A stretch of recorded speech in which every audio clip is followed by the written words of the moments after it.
ورسوله بالهدى ودين الحق ليظهره على الدين كله وكفى بالله شهيدا وصلى الله عليه وعلى آله وصحبه وسلم تسليما كثيرا كثيرا.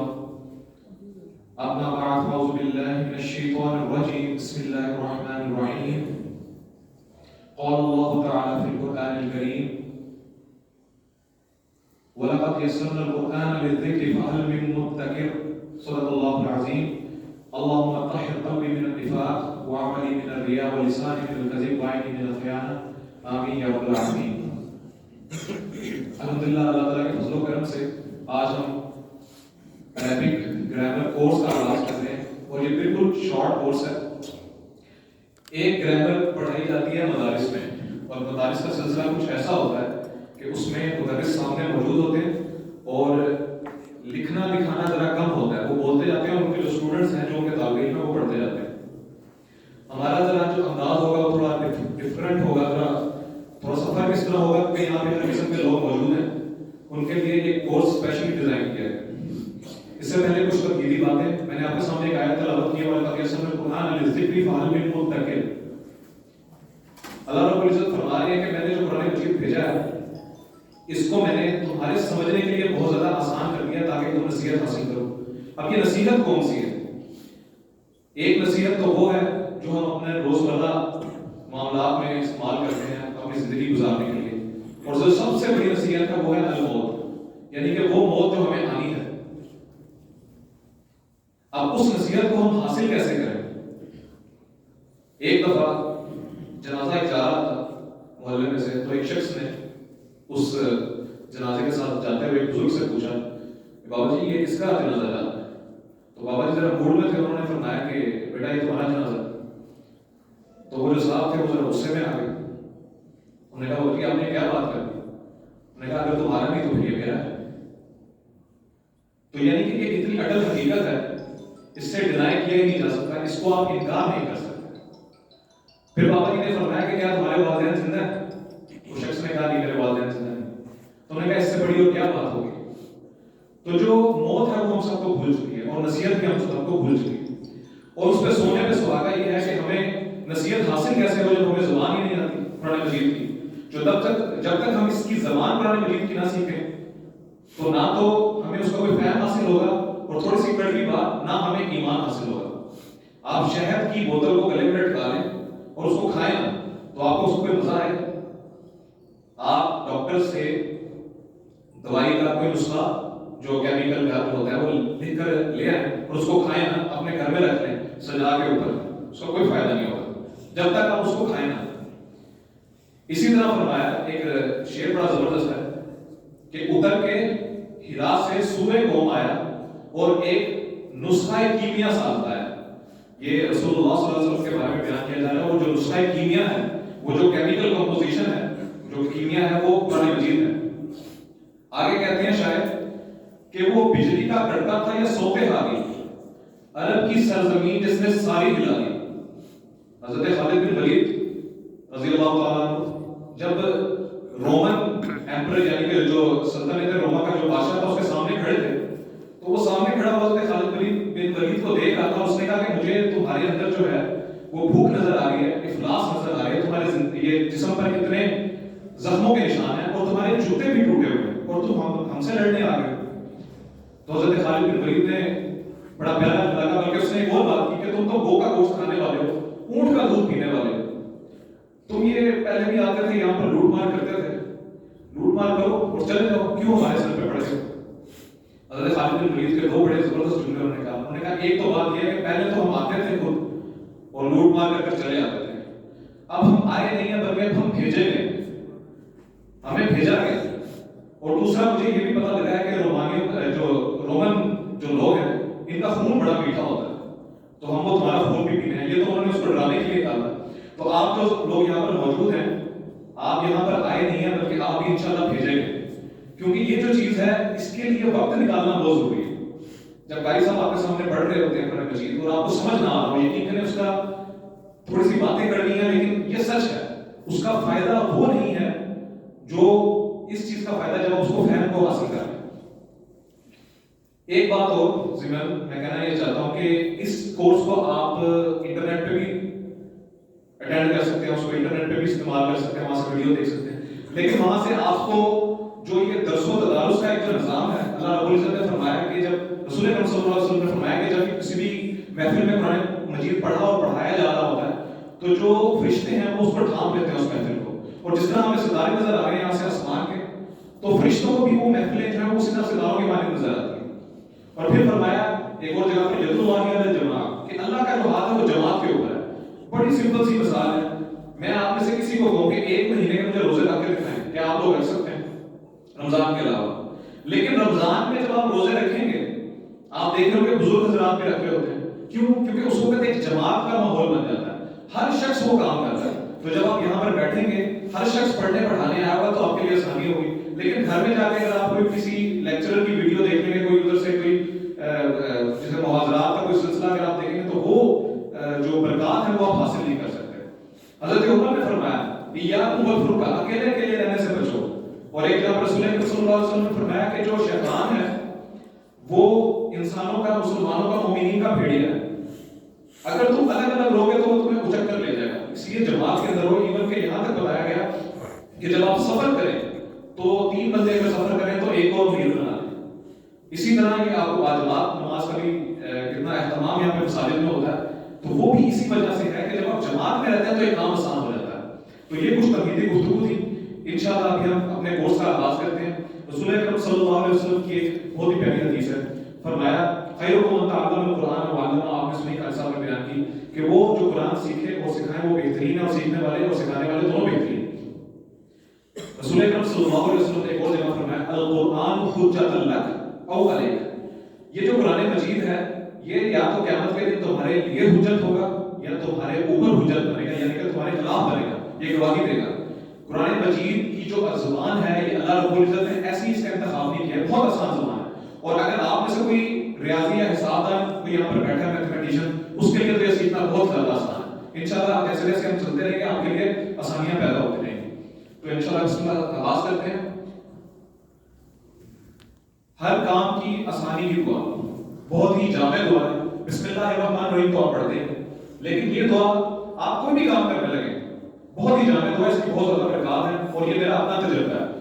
ربی یسر ولا تعسر وتمم بالخیر، اے رب آسانی فرمائیے، اسے مشکل نہ فرمائیے جو کام ہم کرنے لگے ہیں، اور اس کام کی تکمیل خیر سے فرمائیے، آمین یا رب العالمین۔ اس کو یاد کر لیجیے، اور جب ہم ابھی جو ہم پڑھنے لگے ہیں آپ نے میرے ساتھ ریپیٹ بھی کرنی ہے تاکہ وہ جو جیسے پنجابی میں کہتے ہیں نا ایک جھاکا وہ اتر جائے، تو میرے ساتھ آپ نے ریپیٹ کرنا ہے ربی یسر ولا تعسر وتمم بالخیر، آمین یا رب العالمین۔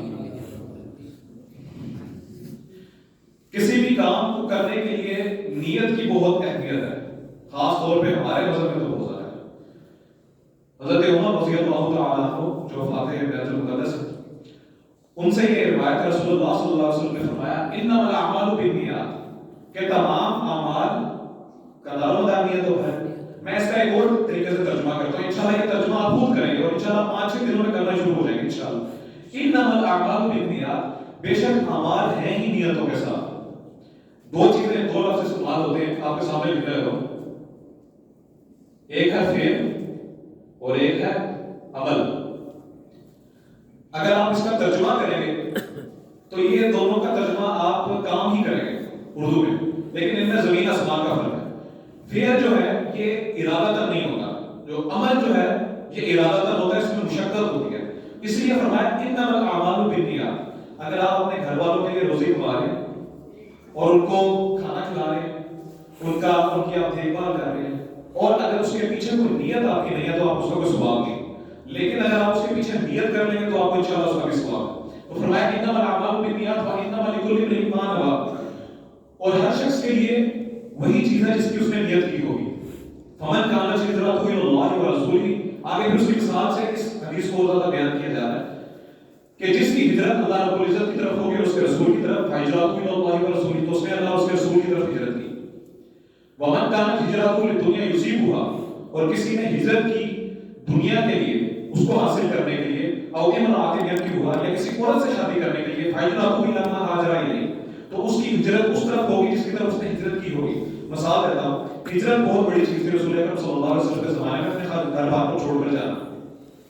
لیکن اگر کوئی شخص کسی عورت سے شادی کرنا چاہتا ہے، یا مکے میں کوئی ایسا شخص ہے جو مسلمان ہو گیا ہے لیکن وہ لوہار ہے، اب اس کو پتا ہے میں نے مدینہ ہجرت کرنے جانا ہے تو وہاں پر جا کے میں اپنی دکان کھولوں گا، وہاں پہ ذرا میرا اسلحہ زیادہ بک جائے گا، تو اصل میں یہ اس کی ہجرت جو ہے وہ اللہ اس کے رسول کی طرف نہیں ہے. اس لیے اپنی جو نیتیں ہیں ان کو صاف کر لیں. انما الاعمال بالنیات وانما لکل امرئ ما نوى. کوئی بھی کام کرنے سے پہلے کچھ اصول ہیں، یہ جو آپ کے سائیکالوجسٹ ہوتے ہیں، نفسی ماہر نفسیات اور باقی دیگر جو ماہرین ہیں، انہوں نے کچھ اصول بنائے اور انہوں نے بنائے ہی نکالے جو ہے وہ اسلام کی تعلیمات سے. کوئی بھی اگر آپ نے کام کرنا ہے تو یہ آپ کے سامنے کچھ چیزیں ہیں، اگر یا اس کو آپ نے سامنے رکھ کر اس کو پلان کر کے کریں گے تو وہ کام ہو جائے گا انشاءاللہ. سب سے پہلے آپ نے یہ دیکھنا ہے کہ جو آپ کام کرنے لگے آپ کو پتا ہے کہ وہ کام ہے کیا. آپ عربی سیکھنے لگے تو یہ عربی قرآن مجید کی زبان ہے، اس کو سیکھنا آپ نے اس لیے ہے کہ آپ کو قرآن مجید کا اس کا جو پیغام ہے وہ ڈائریکٹ آپ کے دل پر اترے، ایسے اترے جیسے کہ قلب محمد صلی اللہ علیہ وسلم پر نازل ہوتا، اور اس کا شعور بھی آپ کو ہو کہ آپ اس کو سمجھ رہے ہیں کس طرح سمجھیں. باقی نیت کی اصلاح کی میں نے آپ کے سامنے بات کر دی. اگلا ہے لایا منصوبی پلاننگ کریں. آپ نے یہاں پر آنا ہے ہر شام کو، آپ نے جو کام ہے ان کو نپٹالیں، طریقے سے نپٹالیں، اور پھر یہاں پر آدھا گھنٹہ کوئی زیادہ وقت نہیں ہے اس کے لیے پلاننگ کریں. پھر مستقل مساجد کو آپ استقامت بھی کرتے ہیں. اس کی دعا آپ ہر روز مانگتے ہیں، اہدنا الصراط المستقیم، استقامت کی دعا کہ میں نے واقعی آنا ہے چاہے جو مرضی ہو جائے، میں نے یہ قرآن مجید کی عربی سیکھنی ہے. اور اس کے بعد دعائیں مسلسل یعنی کہ دعا بھی کرتے رہیں، کیونکہ جو شیطان ہے وہ انسان کے دل کے اوپر تھوتھی لگا کر بیٹھا ہوتا ہے. جیسے ہی آپ اپنے ذکر سے اس دل کو خالی کرتے ہیں وہ اپنا باجا بجانا شروع کر دیتا ہے اور پھر وہ آپ کو کہیں سے کہیں لے جاتا ہے. تو یہ کچھ چیزیں ہیں، ان کا کرنا ضروری ہے.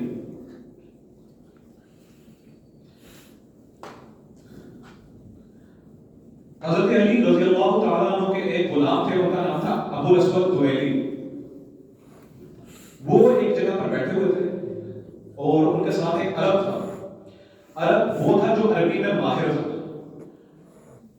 وہ اس آیت کی تلاوت کر رہا تھا اور تلاوت اس نے اس طرح کی، ان اللہ بریء من المشرکین ورسولہ، یہاں پہ ورسولہ لکھا ہوا سورۃ التوبہ کی آیت ہے. ان اللہ بریء من المشرکین ورسولہ، یہ کفر ہے. ابو الاسود دوئلی نے جب یہ سنی تو انہوں نے کہا یہ تو کیا پڑھ رہے ہو؟ تو اس نے کہا کہ اچھا یہ جو آپ کے سامنے زبر زیر اور پیش نظر آ رہی ہے اس وقت نہیں تھی، ان کے لیے اس کو بغیر زبر زیر پیش کے پڑھنا بہت آسان تھا.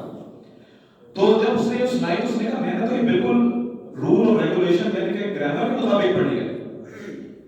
تو ابو الاسود دوئلی نے کہا نہیں ایسی بات نہیں ہے، اصل میں یہ ہے ان اللہ بریء من المشرکین ورسولہ. یہ جو آپ کو بریء لفظ نظر آ رہا ہے یہاں پر، یہ اصل میں واو کے بعد محذوف ہے، یعنی کہ اس کو اومٹ کیا گیا. قرآن مجید کی جو عربی ہے اس کے جو علماء ہیں اس کو علماء لغت کہتے ہیں، علماء صرف و نحو کہتے ہیں. تو وہ ان کو ان چیزوں کا پتہ ہے کہ کہاں پر کون سا لفظ جو ہے وہ محذوف ہے. اللہ رب العزت نے وہ ہمارے لیے چھوڑ دیا تاکہ اس کو آرام سے سمجھ سکیں. تو ان اللہ بریء من المشرکین ورسولہ. اچھا ابو الاسود دوئلی نے یہ شکایت کی حضرت علی کو جا کر، تو حضرت علی رضی اللہ تعالیٰ نے پھر ان کو کہا کہ آپ ایسا کریں کہ اب قرآن مجید پھیل رہا ہے، اجمی لوگ بھی آئیں گے، یہ تو عربی شخص تھا، تو اجمی لوگ جب آئیں گے تو وہ غلطیاں کریں گے، تو آپ رولز بنائیں، یعنی کہ اس کے صرف و نحو گرامر کے رولز بنائیں. آپ لوگوں سے ایک سوال ہے، اس سے بہت سے سوالات آپ کے حل ہو جائیں گے انشاءاللہ، کہ پہلے زبان آتی ہے یا پہلے گرامر آتی ہے؟ پہلے زبان آتی ہے. یعنی کہ اگر آج کوئی شخص آ کر آپ کے سامنے یہ بات کرے کہ قرآن مجید میں یہ غلطی ہے، تو آپ اس سے کس طرح ڈیل کریں گے؟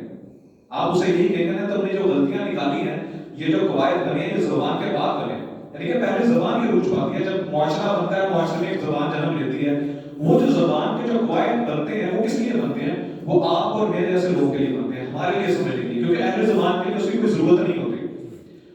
اس لیے آج کوئی بھی شخص اٹھ کر اگر یہ کہتا ہے کہ قرآن مجید میں یہ غلطی ہے، تو اس کا مطلب ہے وہ اس کے رول کو، اس کے قانون کو سمجھ نہیں سکا، اس کی گرامر کو نہیں سمجھ سکا. الازہر یونیورسٹی مصر میں ایک بہت بڑی یونیورسٹی ہے، وہاں پر بہت سے علماء جو ہیں وہ وہاں سے ان کی کھیپ تیار ہوتی ہے اور نکلتے ہیں. وہاں پر دو عربی کے بہت بڑے بڑے عالم بیٹھے ہوئے تھے. ایک جو تھا وہ ملحد تھا اور ایک مسلمان تھا. تو ملحد عالم نے عربی کے مسلمان عالم سے پوچھا گیا تم یہ یقین رکھتے ہو کہ واقعی قرآن اللہ کا کلام ہے؟ تو اس نے کہا ہاں میں کرتا ہوں.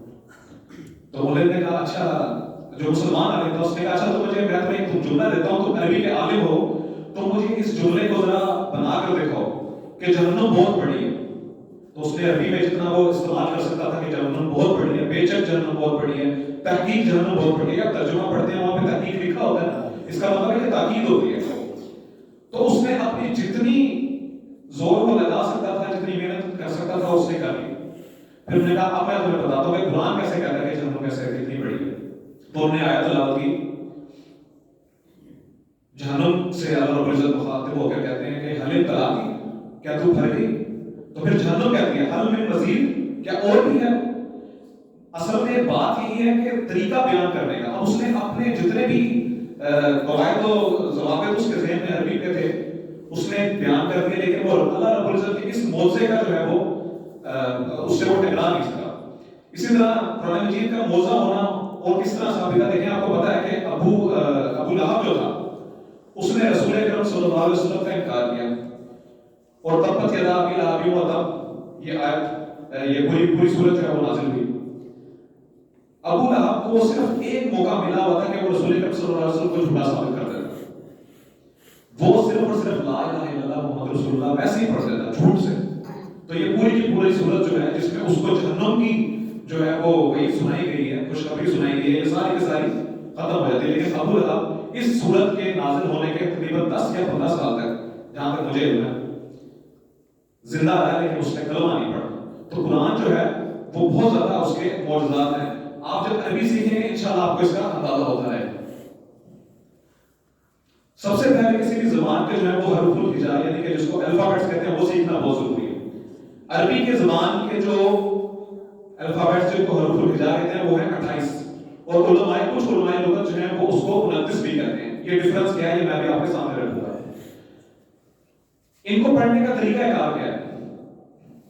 جو الفاظ اردو میں ایک ہی ساؤنڈ سے آتے ہیں، جیسے میں بھی اردو پڑھتا ہوں الف بے تے تھے فے فا جس کو آپ کہتے ہیں الف، یہ جو اے والی ساؤنڈ کے الفاظ ہیں ان کو آپ نے آ کر دینا، بس آسانی ہو جائے گی. آپ ابھی دیکھیے گا الف با تا فا، جیم تو ویسے ہی آپ پڑھتے ہیں. ہا، ہا کو اردو میں کس طرح پڑھتے ہیں ہے، تو اس کو آپ نے پڑھ دینا ہا خو دال ذال را زا شین سین شین صاد ضاد طا ظا عین غین فا قاف کاف لام میم نون واو ہا اور یا. ہا اور یا آخر میں کس کے لکھے گئے ہیں؟ یہ عربی زبان کے ویک لیٹرز کہلاتے ہیں، یعنی کہ ان میں بہت زیادہ کمزوری ہے. یہ جب بھی کسی جملے میں استعمال ہو جاتے ہیں یہ گر جاتے ہیں. انشاءاللہ ہم پڑھیں گے اور آپ کے لیے آسانی ہوتی رہے گی. حرکات، حرکات کیا کہتے ہیں؟ آپ کے مصحف میں کچھ چیزیں ہیں زبر زیر پیش کے جن کو آپ نام سے جانتے ہیں لگی ہوئی ہیں. یہ اصل میں قرآن مجید کا حصہ نہیں ہے، یہ قرآن مجید کا حصہ نہیں ہے. یہ ہم عجمی لوگوں کے لیے ان کی آسانی کے لیے ڈالی گئی ہے. ان کو ہم زبر زیر یا پیش کے نام سے جو ہے وہ منسوب کرتے ہیں. لیکن جب آپ فزکس پڑھتے ہیں یا آپ کوئی ڈاکٹری پڑھ رہے ہیں یا آپ کوئی بھی کام سیکھ رہے ہیں تو آپ کو اس کی اصطلاحات آنی چاہیے. تو قرآن مجید کے لیے جب بھی ہم زبر زیر اور پیش کو یوز کریں گے، اس کو استعمال کریں گے، تو ہم پیش کو ہمیشہ ضمہ کہیں گے ضمہ، زبر کو ہم فتح کہیں گے اور زیر کو ہم کسرہ کہیں گے. اور جس حرف کے اوپر یہ چیز آئے گی اس کو ہم مضموم مفتوح یا مکسور کہیں گے. ابھی آپ کے لیے یہ تھوڑا سا مشکل لگ رہا ہے، انشاءاللہ جب بھی آپ بورڈ پہ اس کی پریکٹس کریں گے تو آپ کے لیے آسانی ہو جائے گی. یہ صرف ابھی کانسیپٹ ہے، اس کو ہم نے پورے ٹاپک کو انشاءاللہ آگے لے کر چل کر پڑھنا ہے. آپ کے سامنے میں نے بات کی کہ الف جو ہے حمزہ اس میں نے نہیں لکھا ہوتا جو آپ کے سامنے حروف الہجا ہے. اگر حمزہ آپ ڈال لیتے ہیں تو وہ 29 لیٹر بن جاتے ہیں، اگر حمزہ نہیں ہے تو پھر وہ 28 بنتے ہیں. یہ فرق کیا ہے؟ فرق یہ ہے کہ یہ دیکھیے گا اس کو آپ الف کہتے ہیں. یہ میں نے 4 الف ڈالے زبر زیر پیش یعنی کہ آپ کے سامنے میں نے علامتیں رکھی. اگر میں اس کے اوپر فتحہ ڈالوں جس کو آپ زبر کہتے ہیں تو اب یہ الف نہیں رہا بلکہ یہ حمزہ بن گیا. اسی طرح اگر اس الف کے اوپر میں پیش ڈالوں تب بھی یہ حمزہ بن گیا. اس کے نیچے اگر میں زیر ڈالوں تب بھی یہ حمزہ بن گیا. اور علامت سکون جس کو آپ جزم کہتے ہیں اگر اس طرح بھی ڈالی جاتی ہے اور اس طرح بھی ڈالی جاتی ہے اب یہ حمزہ بن گیا. لیکن اگر اس کے اوپر کوئی علامت نہیں ہوگی تو یہ الف ہوگا. آپ کے سامنے یہاں پر میں نے لکھا ہوا الف پر کوئی حرکت نہیں ہوتی, جبکہ الف پر اگر کوئی حرکت آ جائے, آپ کے سامنے الف پہ حرکات کی میں نے 3 مثال لکھی, تو اسے حمزہ کہتے ہیں. اس کے لکھنے کا ایک اور طریقہ ہے کہ وہاں پر لکھا ہوا ہے یا کے اوپر بھی حمزہ ڈال کر لکھ سکتے ہیں. الف کی آواز کو کھینچا جاتا ہے, الف کی آواز کو کھینچا جاتا ہے. یہاں پر میں نے ابھی آپ سے ایک سوال کرنا ہے.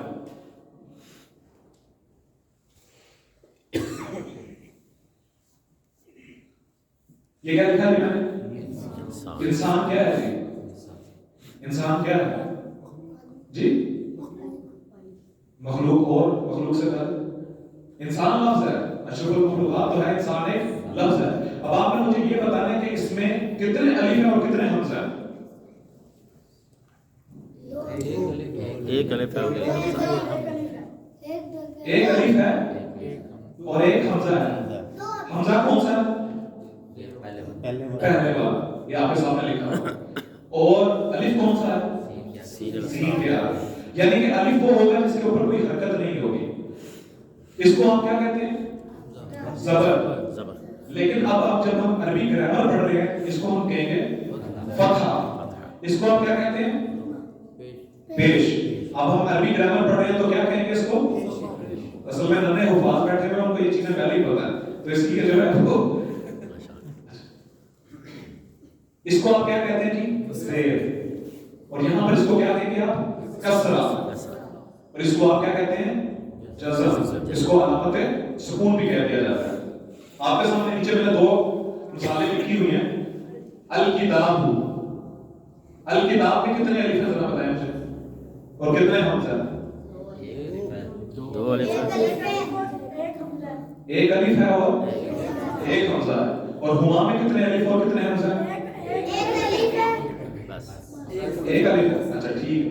اسألک, اس میں کتنے الف اور کتنے حمزہ ہیں؟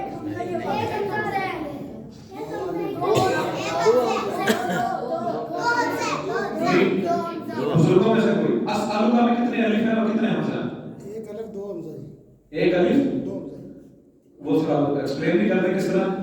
سین کے اوپر ہی ڈالا ہوا ہے حمزہ جو. ٹھیک. دیکھیں الف جو ہے نا, الف اس کے اوپر کوئی حرکت نہیں ہوگی.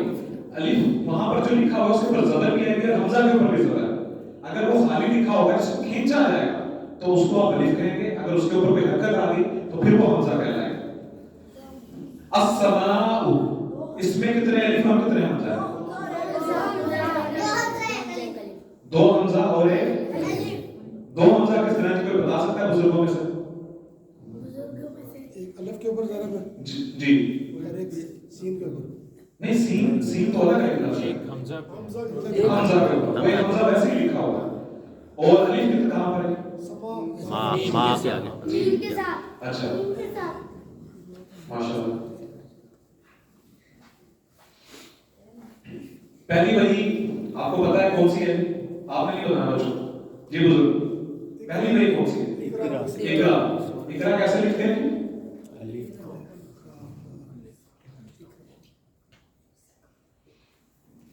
ایسے ہی ہے. اس میں کتنے الف اور کتنے حمزہ مجھے بتائیں. 2 وہ بچے کو ویسے ہی بول رہے ہیں, آپ لوگ بھی بتائیں. وہ غلط بھی بول دیتے ہیں کبھی. 3 ایک ٹھیک ہے. اب آپ کو سمجھ آ گیا, یعنی کہ ابھی آپ نے ایک چیز سیکھ لی کہ الف اور حمزہ کا کیا فرق ہوتا ہے. یہ آپ کا پہلا سبق تھا. آسان تھا یا مشکل تھا؟ اسی طرح یہاں کے عربی ہم پڑھتے جائیں گے تو آسانی ہوتی جائے گی. یہ آپ کے سامنے ایک اور مثال ہے الکتابی. جو ابھی ہم نے پڑھا ہے اس کو میں نے تھوڑا سا ایکسپلین کیا ہوا ہے, اس کو یہاں پہ بیان کیا ہوا ہے. دیکھیں الف کے اوپر زبر ہے, سکون کی علامت ہے, اور با کے اوپر پیش ہے. ایک چیز ہوتی ہے, جیسے میں بھی آپ کے سامنے ایک لفظ لکھ رہا ہوں, آپ نے مجھے پڑھ کے بتانا ہے. بچوں آپ نے نہیں پڑھنا. یہ کیا ہے؟ مسلم. یہ جو آخر میں 2 پیش آ رہی ہے اس کو کیا کہتے ہیں؟ جو 2 الٹی پیش, ایک سیدھی پیش ہے, ایک الٹی. یہ جو 2 پیش آتی ہے اس کو کیا کہتے ہیں؟ تنوین کہتے ہیں. تنوین کا مطلب ہوتا ہے نون بنانا. اصل میں یہ لفظ ہے کس طرح؟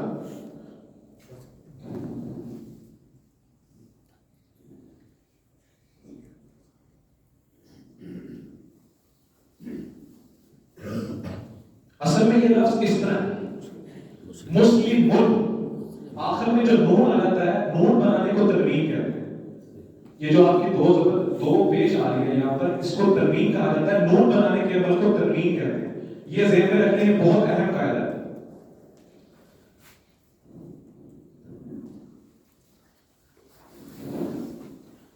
کسی بھی زبان کو سیکھنے کے دو طریقے ہوتے ہیں، شاید میں نے آپ کو بتایا ہوگا. یا تو آپ وہ زبان سیکھنے جو آپ زبان سیکھنا چاہتے ہیں ان لوگوں کے ساتھ آپ رہنا شروع کر دیں جو وہ زبان بولتے ہیں. دوسرا طریقہ یہ ہوتا ہے کہ آپ کسی زبان کی مدد سے وہ زبان سیکھیں. ہمارے لیے عربی سیکھنا اس لیے آسان ہے کہ اردو کے تقریباً 80% جو الفاظ ہیں وہ عربی میں استعمال ہوتے ہیں، اور یہ اللہ کی بڑی رحمت ہے. انشاءاللہ آپ اس کو جب آگے چلیں گے تو آپ جلدی سیکھ جائیں گے. آپ کے سامنے میں نے حروف الہجا لکھے، الف با تا سا جیم ہا خا. یہ حرف کہلاتے ہیں. جب حروف ملتے ہیں تو وہ لفظ بنتا ہے. جیسے بھی میں نے آپ کے سامنے ایک لفظ لکھ رہا ہوں، دیکھیں، قاف لام میم. قاف لام میم، یہ حروف الہجا میں سے کچھ میں نے اٹھائے اور یہاں پر لکھ دیا. لیکن جب میں ان کو ملا دوں گا تو یہ بن جائے گا قلم. اب یہ لفظ بن گیا. لفظ عربی میں اس چیز کو کہتے ہیں جو آپ کے منہ سے باہر نکلتی ہے، یعنی کہ آواز کے ساتھ، اس کو لفظ کہا جاتا ہے. اب لفظ دو قسم کے ہوتے ہیں، یہ آپ نے پڑھا ہوگا. آپ کی سے انشاءاللہ اردو بھی ٹھیک ہوگی. لفظ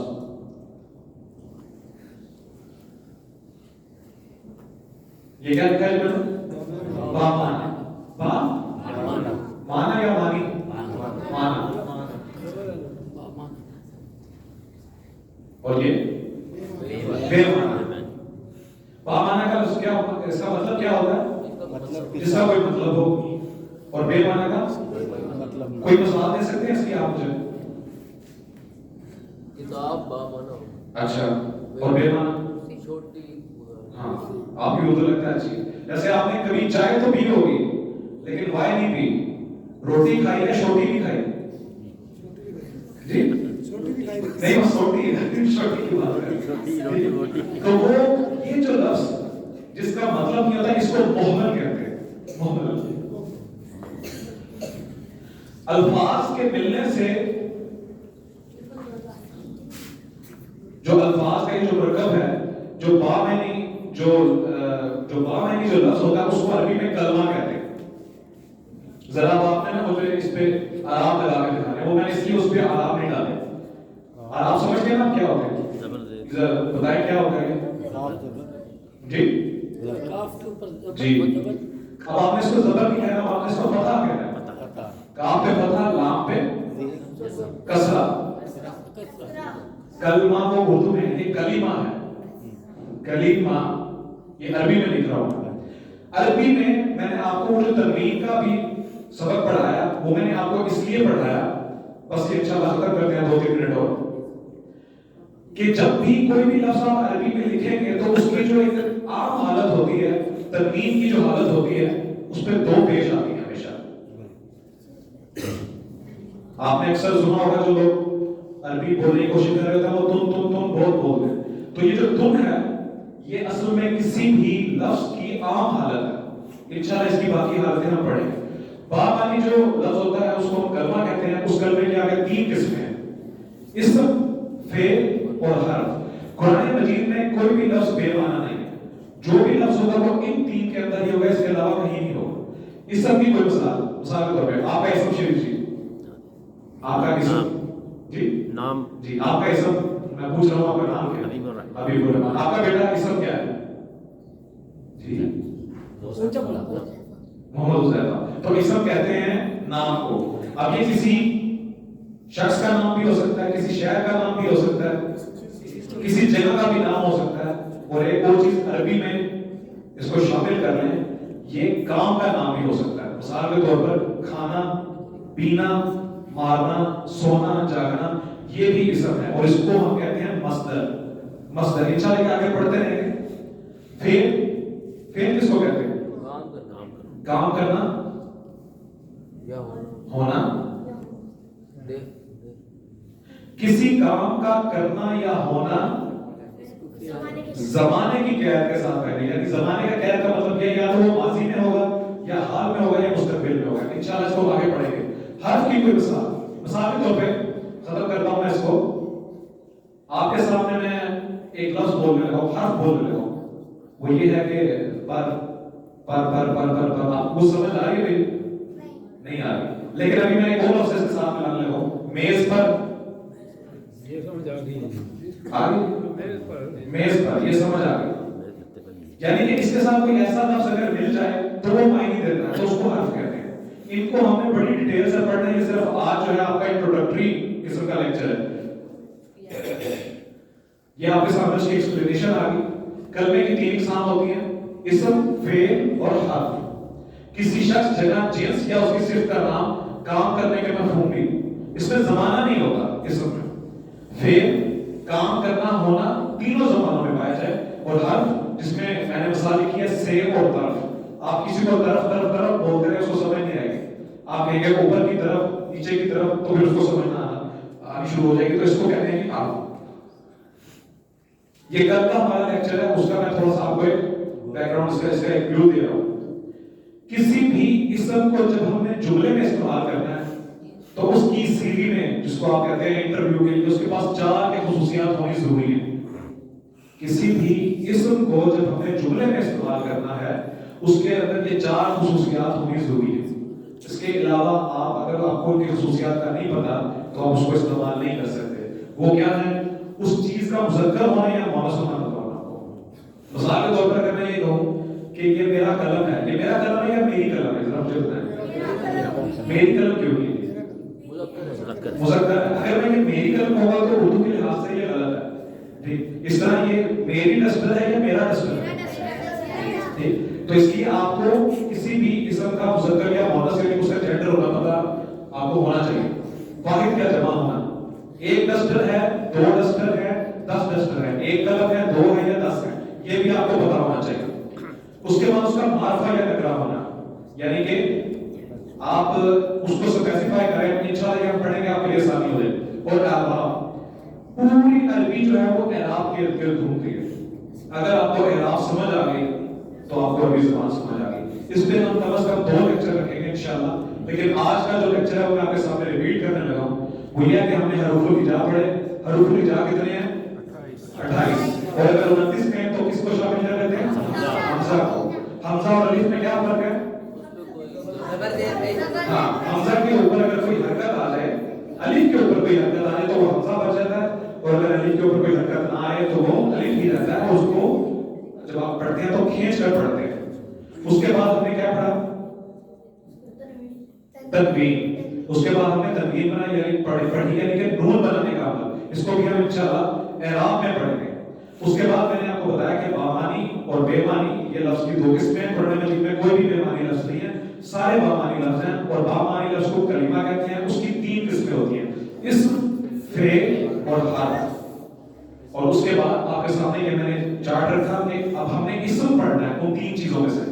پھر ہم فعل پڑھیں گے، پھر ہم حرف پڑھیں گے. بلکہ حرف ہم نہیں پڑھیں گے، وہ میں نے آپ کو بتایا بغیر اسم اور فعل کے ساتھ ہی پڑھا ہے انشاءاللہ. تو اس میں آپ کو اس چیز کا اندازہ نہیں ہوگا کہ اگر 3 چیزیں کر دیں تو شاید وہ ذہن پر بھاری ہو جائے. اسم کی 4 خصوصیات جب تک آپ کو نہیں پتا ہوگی تو آپ اس کو جملے میں استعمال نہیں کر سکتے. وہ اس کا مذکر یا مؤنث ہونا، اس کا نمبر کا یعنی کہ واحد جمع کا پتہ ہونا، اس کا معرفہ یا نکرہ ہونا اور اس کے اعراب کا پتہ ہونا. اللہ رب العزت سے دعا ہے کہ جو کچھ آج پڑھا سنا اللہ تعالیٰ اس کو اپنے دل میں بٹھانے اور اس پر عمل کرنے کی اور اس کو سمجھنے کی توفیق عطا فرمائے. سبحانک اللہم و بحمدک، نشہد ان لا الہ الا انت، استغفرک و اتوب الیک. السلام علیکم و رحمۃ اللہ وبرکاتہ.